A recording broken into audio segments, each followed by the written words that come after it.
got a big kick out of it. And once I got over how many fewer chins I had in those days, I got to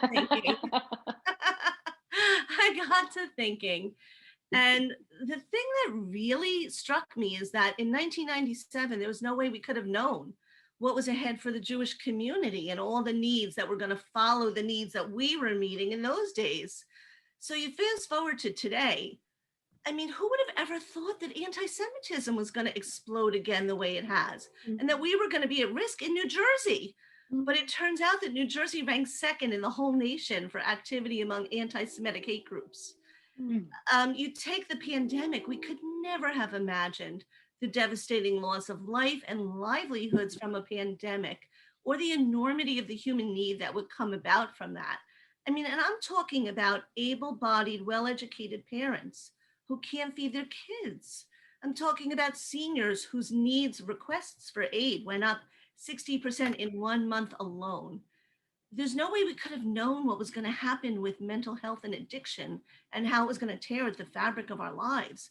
I mean, social media didn't exist in 1997, and opioids wasn't even a word we'd ever heard of. So when you think about what we knew then and what we know now, the point is we could not have known. We couldn't have known then, and we can't know now what the needs are going to be around the corner. But what we do know is that there needs to be a Jewish Federation, because Jewish Federation needs to do for the community what's needed, when it's needed, and most of all, when it's least expected. So the thing is, I bet you know somebody who's safer today because Jewish Federation brought security resources to Jewish gathering places. And I bet you know somebody who did not lose their job due to COVID because Federation shared resources with employers and helped them get their payroll protection and interest-free loans. And you might even know that mom who did lose her job, but was able to feed her kids anyway because of Federation. And at the end of the day, the person that I hope you know the most is the person I'm looking at now. It's you, your face, all of you, because you're the ones who are making it happen. So many of you have made such beautiful donations this year. And then when you registered for this event, you made another donation. And your dollars, like the oil that we remember on Hanukkah, are just going further than we could ever imagine. And collectively, we're helping to spread light far and wide to people who are struggling. So thank you for that. And for those of you who haven't made a gift yet, I hope you will. Please do before the end of the year, because every dollar counts and you can be part of that light.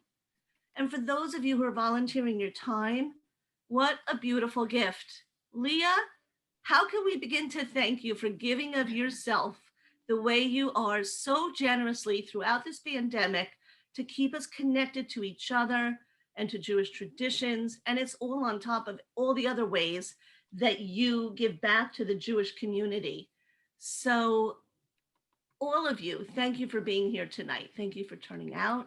Thank you for tuning in, because just by being here, you're making Jewish community closer knit, more interesting and fun. And that's something we could all use. So thank you again. And now for more on the subject of fun, because what's more fun than fried foods? I want to introduce you Exactly. to Leah Todres, who is a born and bred Monmouth County girl. Leah grew up in Ocean Township, and she was very involved in Jewish life from a young age.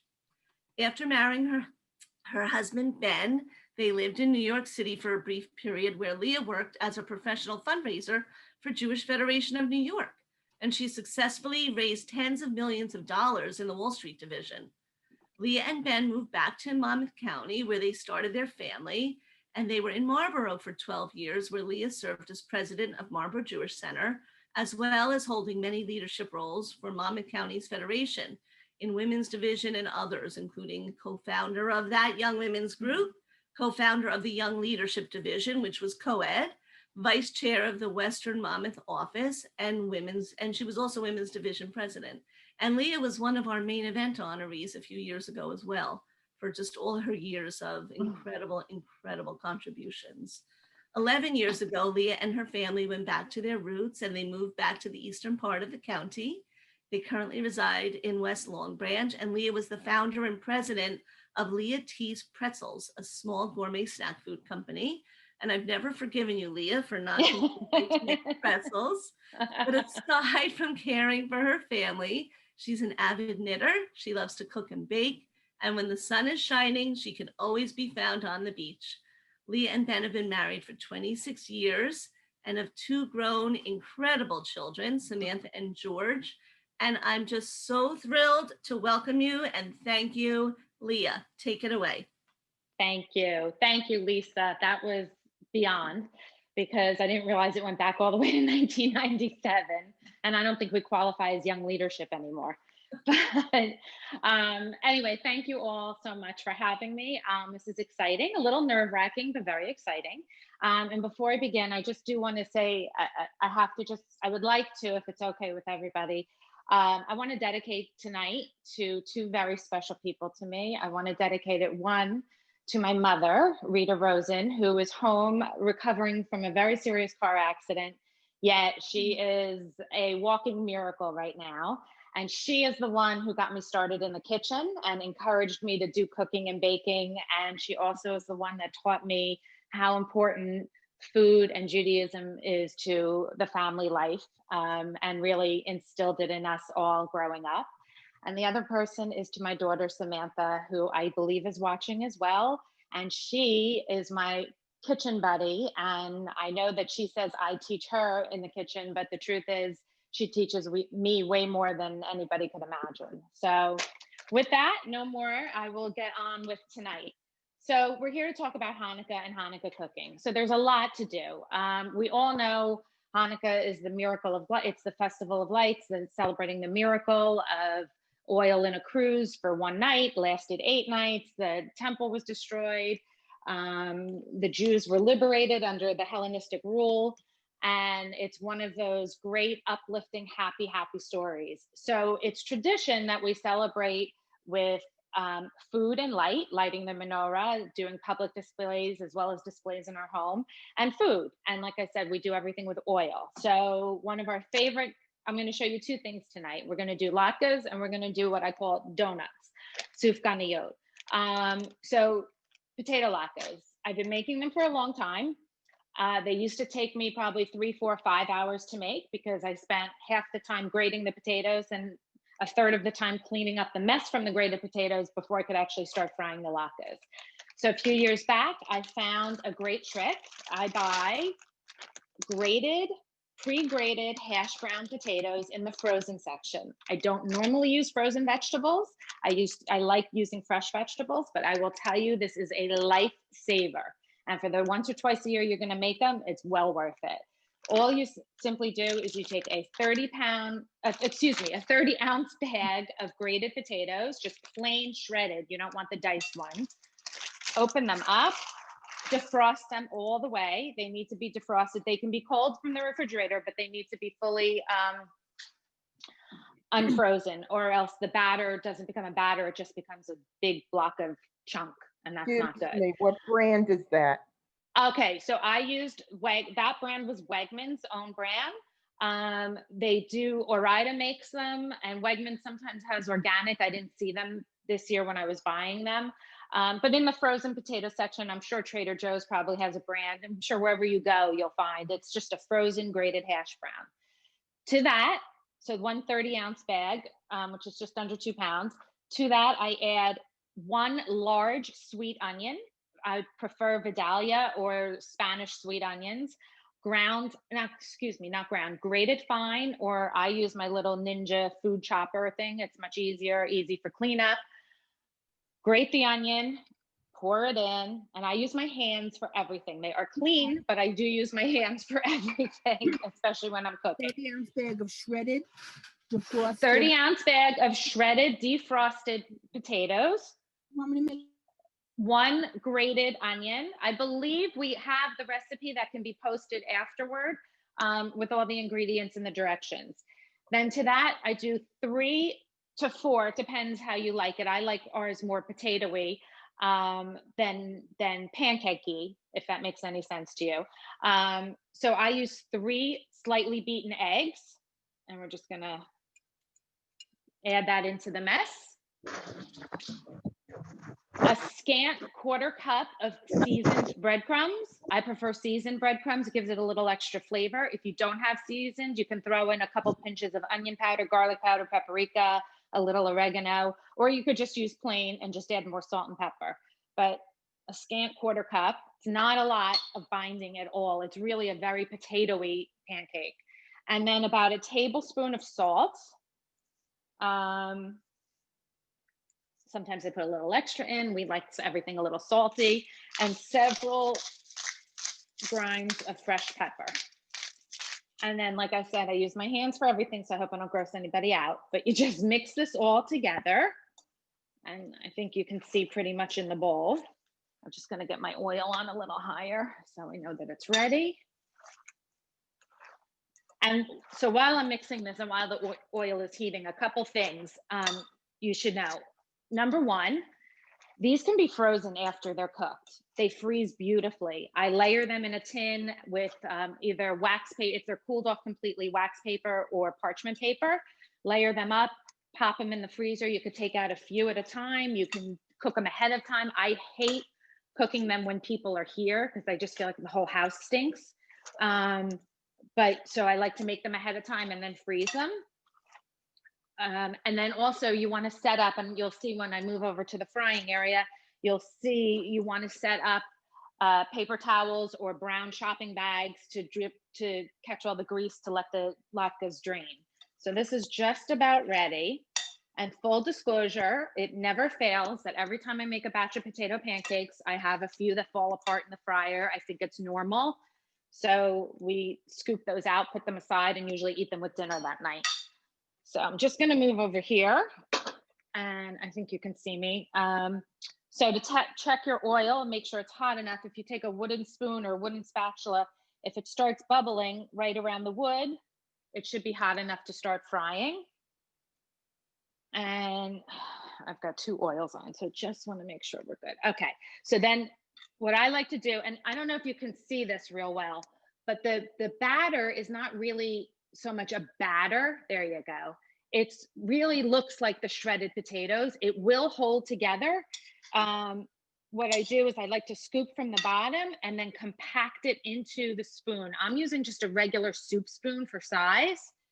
Compact it into the spoon and place it right into your oil. And they take about maybe 2 to 3 minutes on each side before you want to flip them to get nice and brown. Because it's not a thick batter and it's not like a cakey potato pancake, you want to make sure that they're nice and set before you flip them. Excuse me. Okay. So those are frying up. I don't know if anybody has any questions if they want to type in. I think Bonnie can answer some questions if anybody has. We're going to let these fry up a little bit. Okay, Leah, I'm going to read you a couple of questions as they're frying. On the reheat, Okay. what temperature would you reheat them at? Because they're coming out of the freezer, you said. So you can do it two ways. You can reheat them directly from the freezer, or you can let them thaw out and reheat them. Either way, depending on your timing, I usually do 350 to 400, and it could be anywhere between 15 minutes and a half hour, depending on your oven, what your timing, what your prep timing is like, you know, and how crispy you like them. So when I'm making them here, I tend to undercook them just a smidge because I know I'm going to wind up reheating them. Because if you make them super crispy right now, they're going to be charcoal by the time you reheat them and go to eat them. Okay, great. And then I just wanted everyone to know that we will send out the recipe by email after the meeting. You'll probably get it tomorrow in your email, so look for that. Okay, so they're sizzling away. There it is again for those of you who need to see it. I call them rustic potato latkes because they're not the prettiest looking things. Sometimes we say artisanal, but these are to me are more rustic looking. Like I said, it's not a cakey, doughy kind of potato pancake. It's more like real fried potato. The other thing I wanted to mention to people is, you know, my family, I have a hot spot here, so I'm just turning. My family is more of a traditionalist. We like plain white potato pancakes. We don't really like anything fancy in them. You can make them with grated sweet potatoes. You can make them with you could do white potatoes with added grated carrots or zucchini or really any vegetable that you like. There is a Sephardic dish called edja, which is basically a potato pancake. They often add parsley into it, and you can do mushrooms. You could really put anything in it that you like. I'm gonna flip over now so you see. Leah, can you tell us how much oil do you put in, or do you just take a shot at it? So I usually just take a shot. I would say it's about 1/4 of an inch of oil. They're not submerged, if you can see. I think Right. Ben's got the angle a little bit better. They're not submerged, but they're not, it's not as shallow because you want it to get in and really cook. Like I said, I have a hot spot, so a couple of these take a little longer. It's not ready yet. And then I also, there we go. I have a feeling this is going to be one of those that falls apart. Yep, but it happens. The bad part about the ones that fall apart, I don't know about anybody else, but I wind up eating them usually. So Latkes become my meal for the day that I'm making them. Leah, can I ask you a question? Yes. If you choose to use potatoes, actual potatoes, Yes. any tips for how to keep those from falling apart? Well, the actual potatoes, if they're grated, you're gonna have the same issue. If you're concerned about the latkes falling apart while you're frying them, add, I would say, another egg and a little extra breadcrumb, just to bind it a little bit more.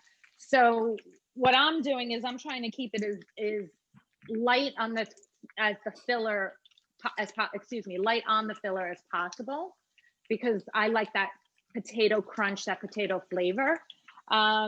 But whether you use the frozen or whether you use the hand grated, the other thing is you could see they're like a little coarser grate. So if you use a finer grate, or if you use a food processor to grate them, then they're going to be mushier. So they're going to also stick together a little bit better. So now I'm going to just take these out on my paper towel lined cooling racks. And we're going to go for round 2. And then as the second batch is frying, so this, by the way, this recipe yields approximately 16 to 20 latkes, depending how big you make them and how many fall apart. And Leah, do you have a preference around oil? Olive, vegetable? Yeah. So I would not make them in olive oil at all. It stinks up the house. The smoking point is too low. And I don't think it imparts a good flavor. You want to use a mild flavor oil, which would be canola, vegetable, safflower. You want to really do is mild and basic, any oil that you might use in a salad dressing other than olive oil. Just a mild, low flavor. And are you squeezing out the moisture? Is that why you're pressing them in the spoon? No, I'm squeezing actually into the spoon to compact the batter a little bit more. So when I put them in the frying pan, I actually push them down a little bit. So if you can see in here, I don't know if it's blurry or not, this is the batter, the egg and the onion. Right. So what I try to do is I squeeze it into the spoon so that when I go to put them in the frying pan, they stick together a little bit more. And then the other thing I was going to start to talk about, if there aren't any other questions. I have one more question. Yes, just on please. Freezing them. I think everybody has a different style on how they freeze and what they put them in. In my house, I like Ziploc bags, but what do you do? My mother. Ziploc or tinfoil. I'm a tinfoil person. Okay. I like to put everything in tinfoil. Like I said, what I would do with these is I take a disposable tin, like a 9x13 tin, put a layer of after they're cool. You don't want to do it before they're cool or else they'll ice up. Put a layer of latkes, then a layer of either wax paper or parchment paper, another layer of latkes, and so on and so forth. And then wrap the tin really well in aluminum foil and pop it in the freezer. And they really do last. Like it's amazing. They really stay well. Okay. And if you were gluten-free, what would you do? So if you're gluten-free, you can certainly substitute gluten-free flour or gluten-free breadcrumbs. I buy, we're not gluten-free at all, but during Passover, for some reason, I always find gluten-free panko breadcrumbs. So, and I think they're there all year round and in the kosher section. You can buy those and use those. The only thing you don't want to do is use one ingredient of a gluten-free. So you don't want just a rice flour or just an almond flour or something like that, because they'll tend to burn more. So you want something that's a mixed gluten-free mixture, if that makes sense. Sure. Okay. Oh, that's not going to be a good one either. Put this up a little higher. So as I was saying, serving. So we all know everybody likes to eat latkes a different way. Latkes and applesauce, latkes and sour cream, latkes for dinner, latkes for lunch. Two of my favorite ways to eat them, actually, and I don't get to do it often, is I like it for like a brunch meal. So I'm going to flip these one more time, and then I'm going to take you over to no, those are going to keep cooking. Okay. If we're going to, my wonderful husband, who's my cameraman here. So over here, I have a couple serving suggestions for you. So, and then, okay. So if you can see, so we've got some latkes and applesauce. This is my personal favorite. It's latkes with sour cream, some lox, and some capers. You could put scallions, you could put chopped red onion, you could put caviar, you could put whatever you want.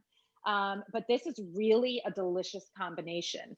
The other combination, which is also really good and pretty decadent, is fried eggs over latkes. And it's similar to like a hash brown, basically. You can do this. You could add a little cheese on top, a little feta if you wanted. Again, some scallions. And this makes a great breakfast, lunch, or dinner for me anyway. I would eat it for anything. So I'm going to flip these and take these out, and then we're going to talk about the next menu item. Ooh. Okay, you can.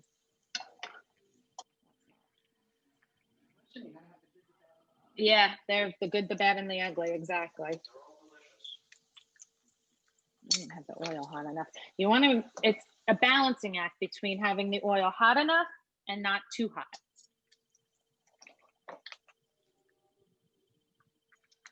Okay. Okay, we're going to turn this can off. I ask you a quick question before we go to the next? Sure. What do you think of sweet potato latkes? So personally, I'm not a fan. I've had them before. I am not a huge fan. It's not just something that I particularly care for, but people love them, and with a sweet potato latke, you could certainly do a lot of creativity with the seasoning and the spices, because you could make them savory, you can make them sweet, you could make it a dessert, almost like a sweet potato pie, fry the latke, put a marshmallow on top. You could really do anything. Excuse me. Okay. Whoops, I'm having a little stove issue here, sorry.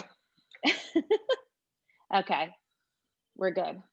Okay, so like I said, I'm not a professional. So the next thing I'm going to talk about are our jelly donuts, or Sufganiyot, as they say in Hebrew and in Israel. I'm not a huge donut fan, but it's popular, and this is a great activity you can do with kids, your children or your grandchildren. So just give me a second while I switch modes here.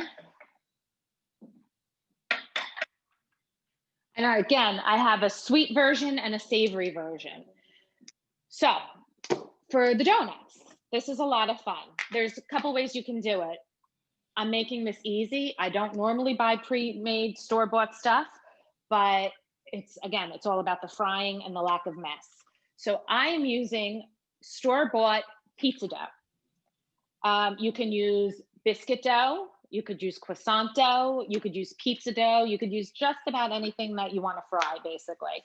So what we're going to do is we're going to take a piece of this, and right on the counter, you can flour it if you want. I actually greased it a little bit so it's not too sticky, but we're just gonna, we're gonna roll this out into almost like you're making a challah snake.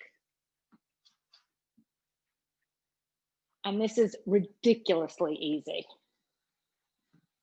And then we're gonna just take a couple little pieces.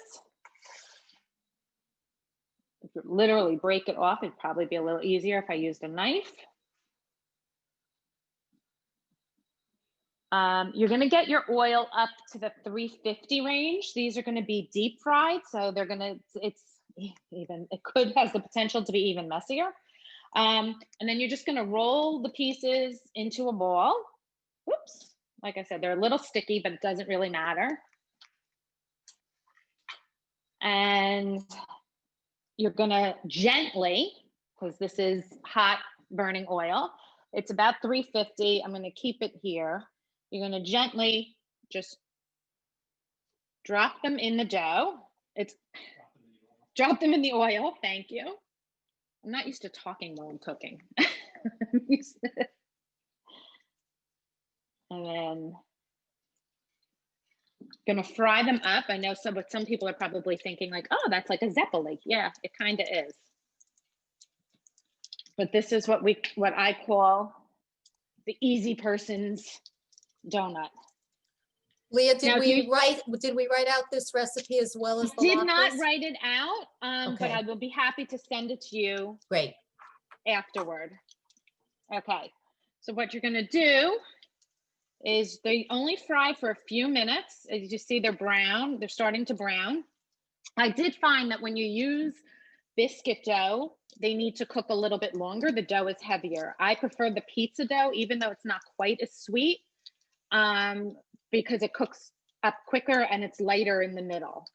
But what we're gonna do is we are going to fry these for a couple minutes. Just keep them moving a little bit, like a little bath. Look at that cameraman boy. He's gonna get a raise. I'm gonna get fat.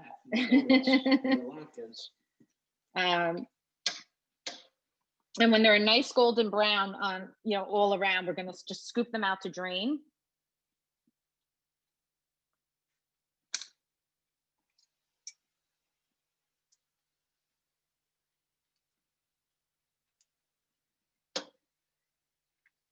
If you want to get really creative, you could do it with pancake batter, almost like a funnel cake, but you want it to be on the thicker side so it holds the shape. Or you could take the biscuit dough, roll it out, and cut circles. That's another way of doing it. But again, I'm going for easy and quick because it's fried food. And this is not, to me, it's not about gourmet cooking. So Leah, I have a question for you. Yes. What's the difference in the donut between the different types of dough options? So in the chapter. I was playing around with biscuit dough, which is really very good, but you have to kind of flatten the balls a little bit so that they cook thoroughly through the middle. I also used crescent dough, like for the crescent dough rolls, pre-made packages that you pop open the can, that kind of thing. I think it's actually the only time I've ever bought it. They're sweeter in taste, but they're also much denser. So especially with the crescent dough, it took a lot longer to fry them for the insides to get cooked. And the outsides were a lot crispier. the pizza dough, which is what I'm using, which by the way, you can buy pre-made in a supermarket, like I got mine at Wegmans, or you could just go to your local pizza place and ask them to buy some dough. They're usually more than happy to sell you the dough alone, because we've done that when we make pizzas at home. Have you ever thought of adding sugar to the pizza dough? To the dough itself? To the dough itself? Because you said it's not sweet enough.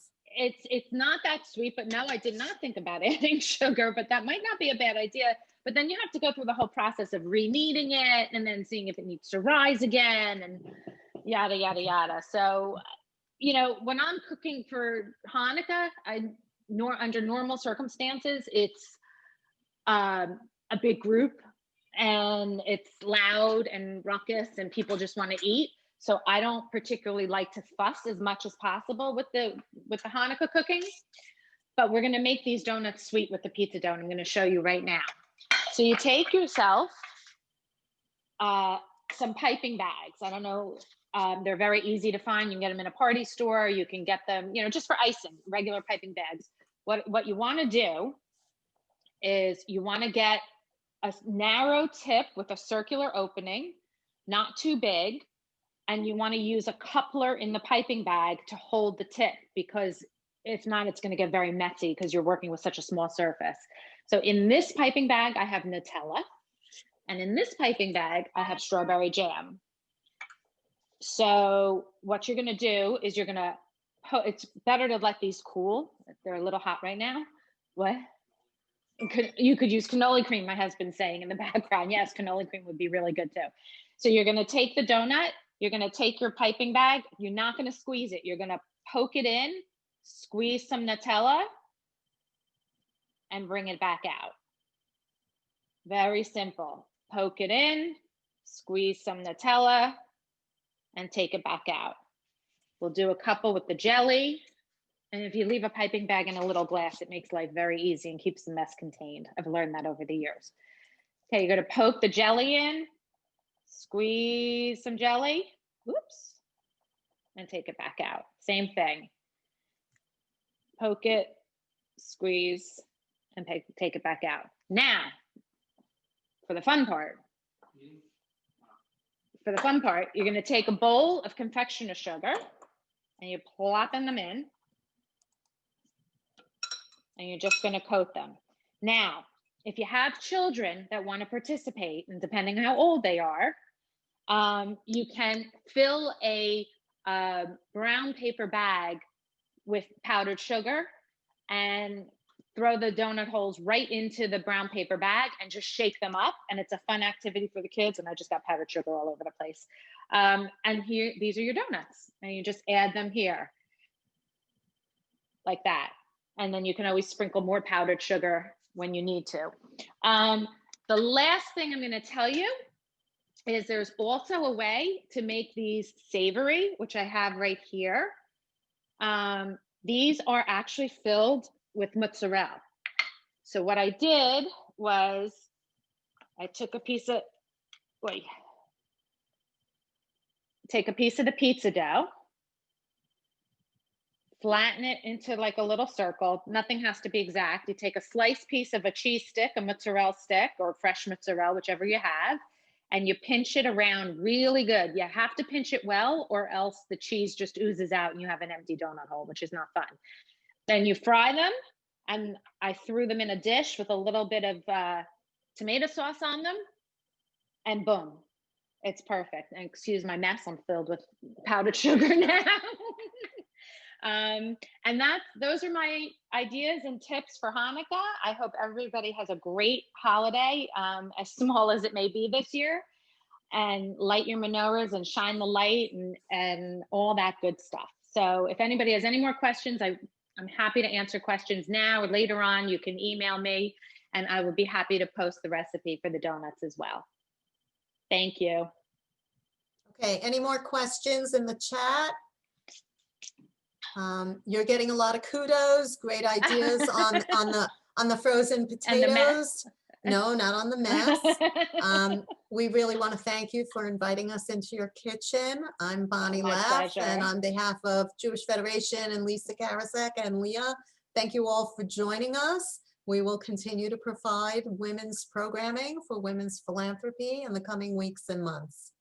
Wait, I have another Okay. question. Sure. Another question. Leah, can you Yes. make your latke batter in advance and only fry it when you're ready, like hours later or the next day? So if you're going to use the frozen potatoes, I definitely would say yes. I wouldn't let them sit more than a day. The frozen potatoes have a slight preservative in them, so it keeps them from turning brown. You don't want any potatoes that are seasoned or anything. If you're going to use fresh potatoes and grate them yourself, unless you have them submerged in like super ice cold water, they tend to turn brown or gray or greenish color. And they're totally acceptable to eat. It's not a problem at all, but they just don't look that appealing. So I think you're better off making them and freezing them when they're cooked as opposed to making the batter ahead of time. And the truth is, if you use the frozen potatoes, the batter takes 5 minutes. I mean, you saw it. It's like no time to mix the batter up. Someone just posted that if you use a little lemon juice in them, they won't turn color. There you go. There's a trick. Yeah. But then you want to balance the lemon flavor. Right. Oh, how do you do that? What do you balance it with? That's a good question. I don't know because I haven't used it.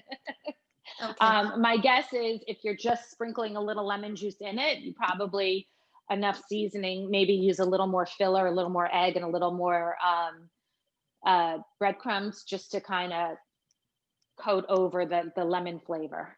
And Leah, do you have any favorite brands on the pizza dough or on the shredded potatoes, or does it matter? The shredded potatoes, I find the Wegmans brand is great. I have used Ore-Ida. Those are the two that I know have textures, so that's what I prefer to purchase. So I would imagine Trader Joe's or Whole Foods would have something similar, but I don't know for sure. And the pizza dough, like I said, I bought Wegmans pre-made pizza dough. You could go to your local pizza place also and, do it. You could also probably buy a frozen pie crust and do the same thing with frozen pie crust. Mhm. Huh. Defrost it so you can mold it and then, go ahead with the whole frying piece. And somebody asked, can you make the donuts in advance? Like, what would happen to the texture? So the texture, I wouldn't make them more than a day in advance, and I would cover them in saran wrap. I made some yesterday, and they were okay this morning. These are much better fresh. So this, if you're going to have for dinner, you might want to make them earlier that day. Like they'll certainly sit for, several hours of that day. I don't know that I would go more than one night. Yeah, they And get if hard. they would get hard, or the powdered sugar might start absorbing, so you just take a little more sugar and sprinkle over them, and it covers up everything. I would also love to know if anybody who's with us tonight has any tricks or variations that they've done with their latkes, things they add to their latkes, things they serve with their latkes. Does anybody have anything they would share? Angelica, can you unmute everybody now? I just wanted to say thank you very much, all of you, for providing this. It Oh, was very well done. Very welcome. Donna, did Thank you you. have something you wanted to say? I have some suggestions. Rabbi Levin, Oh, go for it. Excuse me. California, he made Mexican ones and he made ones without oil. He used Pam and he made Samoa. He used peas in those, and in the Mexican, he used jalapeno peppers Wow. and garlic and red peppers. How were There they? you With go. how were they with the Pam? Did they taste like? It didn't stick to the frying pan, surprisingly enough. He did that last week, and then yesterday he made some Italian something. Yeah, Italian latkes? Ben gets to something eat. like Latkes. Yeah. Something like Latkes. Yeah, yeah. Wow. Bonnie, That were sounds you interesting. telling us If that you wanna go your back- mother-in-law made or your Yeah, grandmother? my mother-in-law and my husband's grandmother always made salmon latkes. So you just take a can of salmon and add it to your mixture, and you're getting a lot of protein. in your latkes. And Oh, so with the potato. with the potato, you just put it right in there, Oh. you know, make it very Instead of on fine and top. mush it up. Right, instead of on top. Can of salmon, just like a can of tuna. I have a question. Okay, I just got the official word from my husband that the donuts are really good warm. I have a fast question. Sure. I was told that on Chanukah, besides that all oil, that cheese is very important. Is that Oh. true, or somebody's just giving me a bubble mindset? Like cheese Danish and that kind of stuff. Now, I- that sounds like Shavuos to me, not Hanukkah. Yeah. Does anybody know anything about that? Yes, Judith, who was in with the Maccabees, stepped forward and said that she would help her brothers capture Holofernes. And he was the general of the army and that they were fighting against. And they said, oh, a woman can't fight men. And she said, oh, yes, I can. She invited Holofernes to her tent and she fed him some wine and some cheese. Now, at that time, they didn't have refrigerators, so they had to do what we now think of as feta because it was salted and it was preserved. So cheese made him thirsty. More cheese, more wine, more wine, more drunk. He fell asleep. She cut off his head and brought it down to the camp. So in honor of Judith, we have cheese on. I like that. Thank you very much. How Thank come you for that's sharing. not more widely known? Never heard that. I'm glad that Didn't somebody- invite me as a speaker. Next on. very interesting. I love that. So that's all the more reason to make your Sufganiyot savory, Leah, with the There you go, with the cheese. side. You can Right. Moxicone. The African community puts in candied fruits because the Neapalm are supposed to be sweet as we want our life to be now that we're free. Right. What And I kind know of the fruits? the Sephardic community will also they use cheeses and pistachio. They'll do crushed pistachios inside the sufganiyot. Oh, wow. Sounds good. It's fried. How bad could it be, right? Anybody else have little things that you like to do or traditions from your family? This isn't a tradition, but we use shredded carrots. We put shredded carrots in with the potatoes. That Which sounds, makes it Yeah. easier. I love that. That does sound good. Well, I have to say that when I was in 4th grade in the Wayside School, or maybe it was sixth grade, I had to do a demonstration in my class, and I decided I was going to demonstrate how to make potato latkes. Oh my God. So I had an electric frying pan I brought in. I did make the batter the night before.